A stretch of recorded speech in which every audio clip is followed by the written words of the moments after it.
Gentleman's recognized for 2 minutes. I thank the Speaker, thank the gentleman for acknowledging this. You know, Americans need to know that their family members are going to be able to afford a college degree, whether it's a 2-year degree or a 4-year degree. Too many people are afraid that their child is not going to be able to get through college. Too many students don't think they can meet the cost of it.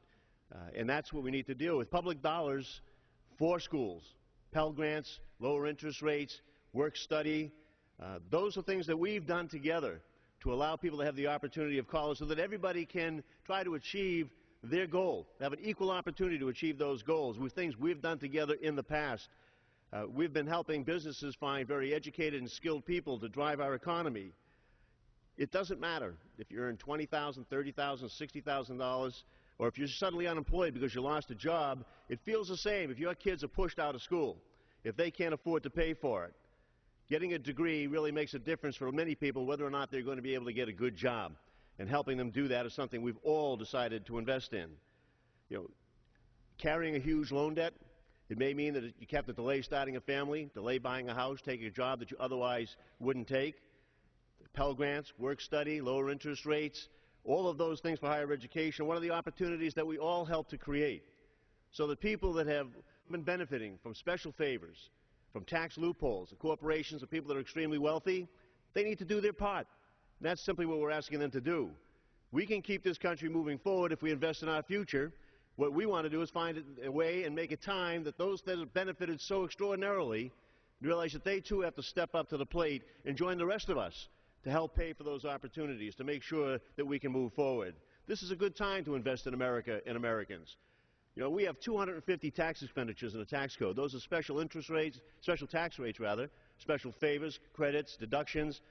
Our friends on the other side of the aisle apparently think that's what America should borrow for, that that's what they should borrow for and pay corporations that made $130 billion last year to give them more money instead of helping people get through college and get a degree that they need to get a good job. An additional minute. So, you know, I filed a bill last week that would have lowered the interest rates back in a time when the Republican budget would have let it double. Back when the Speaker and the Chairman of the Education Committee and the second-ranking member of the Republican Party all voted to keep it at 6.8%.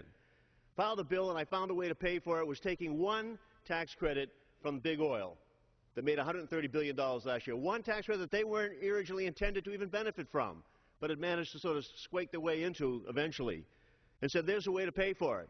Now, if you didn't agree with it, the Republicans didn't agree with it, then they could have found one that wasn't noxious, one that everybody could have agreed on.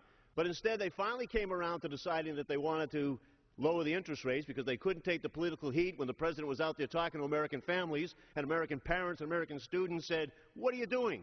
Why are you borrowing and giving oil companies $130 billion of profits plus tax credits when we could be having a way to make sure that our family members get the education they need to get a job and move forward in their lives? And so the Republicans finally came along and said, okay, we'll lower the interest rates. We can't take the heat, but we're going to find a poison pill. We're going to look at what the president has planned to spend funds, which are screenings for breast cancer, screenings for cervical cancer, immunizations for children, and we'll use that. I suggest to my friends on the other side, stop waiting for the Senate. Use some leadership. Come across the aisle and look at those 250 tax expenditures with us. Let's find one we can agree on. Not wait for the Senate and not blame it on them. Let's move forward on that. Stop being so partisan and stop being so ideological, and let's move forward. I thank the Speaker.